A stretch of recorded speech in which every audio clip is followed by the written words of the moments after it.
दर्शकबिन नमस्कार। यति बेला म पाल्पा जिल्ला तिनाउ गाउँपालिकामा रहेको यो भुतखोला भन्ने ठाउँमा छु। विशेष गरेर यो भुतखोला एकदमै भनौँ न ऐतिहासिक रूपमा पनि जोडिएको ठाउँ हो। त्यसै गरी यो भुतखोलामा चाहिँ धेरैजनाले ज्यान समेत गुमाइसक्नु भएको छ। विशेष गरेर यहाँको चाहिँ पानीको सतह अलिकति गहिराइमा रहेको पाइन्छ। यसै विषयमा कुराकानी गर्नको लागि यहाँ भुतखोलामा धेरै वर्षदेखि यो ठाउँलाई रहेर रेखदेख संरक्षण गर्दै आउनुभएको एकजना बुवासँग हामी कुराकानी गर्दैछौँ। बुवा, यहाँलाई हार्दिक स्वागत छ। धन्यवाद छ भाइ। यहाँ विशेष गरेर हामीले अघि पनि देख्यौँ धेरैजना पर्यटकहरू पनि आएर गइसक्नु भएको छ होइन।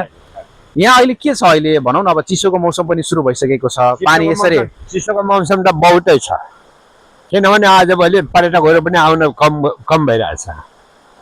त्यही भएर त्यो पनि अबेला आउँछ। घाम लाग्दैन अब घाम लाग्यो म त अब यहाँ हामीले हेर्छौँ भने त्यहाँनिर यति ठुलो पानी बगेको छ होइन। हामीले देखिरहेका हुन्छौँ कि धेरैजना आउँछन् नि, यहाँ बालबालिकाहरू आउँछन्, युवा पुस्ताहरू आउँछन्, पौडी खेल्न खोज्छन् होइन। के छ अहिले आजभोलिको अवस्था के छ? आजभोलि त दिएको छैन बाबु। हजुर, आजभोलि त दिएको छैन, आउँदैनन्। यहाँनिर यो डेन्जर भन्ने पनि यो राख्नु भएको रहेछ। यो यसले गर्दा कतिको यसलाई भनौँ न यसलाई जोखिमको लागि पनि अगाडि बढ्न खोज्छन् अथवा तलतिर पनि रहेछ होइन। कसरी खेल्न दिएछु मैले? हजुर, माथि यो रहमा भने मैले खेल्न दिएछु। अनि यो पानी कति जति गहिरो छ?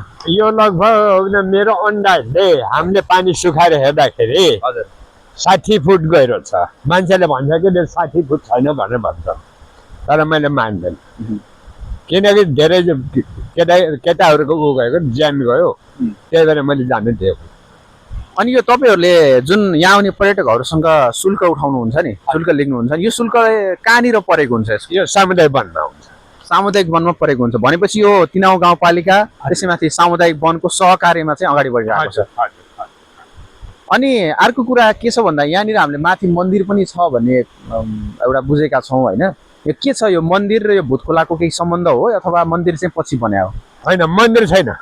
के छ त्यहाँ? मैले सानो मूर्ति राखेको हो हाम्रो यो सामुदायिक वनमा। हजुर हजुर, सानो मूर्ति राखेको हो। ए हजुर, त्यहाँ यो जिल्ला वन विकासले राखेको सानो मूर्ति छ क्या, 1 हातको छ। हजुर हजुर, होइन जानु खोज्नुहुन्छ जानुहुन्छ, अब दर्शन गरेर आउनुहुन्छ। यो थोरै यो भुतखोलाको नाम छ नि, भुतखोला भन्ने शब्द चाहिँ कसरी यो नामसँग जोडिएको छ पहिलेदेखि त्यसको बारेमा थोरै जानकारी गराइदिनु न। यसो मलाई पनि थाहा छैन। पहिलेदेखि यो भुतखोलामा यहाँ आउने डर लाग्ने भन्ने पनि छ नि? हजुर।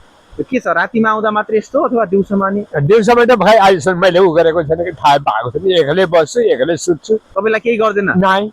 मान्छे त फेरि भुतखोलामा आउँदाखेरि त अर्कै आवाज निकालो, रातिमा जाँदाखेरि लाइट बोले जस्तो गरो भन्छन् नि। होइन, रातिमा आउने त त्यो राक्षसहरू हुन्छ नि त। हो, रातिमा आउने घमण्डी गर्ने राक्षसहरू हो त्यो। भूत भन्ने त्यस्तै होइन, यो त एकदम गलत कुरा हो। हजुर, मान्छे आउँदाखेरि डराउने उन्ने भन्ने हुँदैन? अच्छा, म एक्लै बस्छु। बिहान 8 बजेदेखि हजुर साँझ 4 बजे अब त 4 बजे बन्द गर्ने बेला भइसक्यो। 4:30 बजे मैले बन्द गर्छु।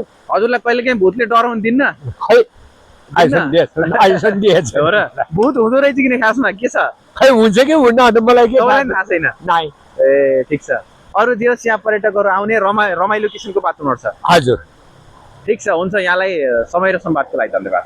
धन्यवाद।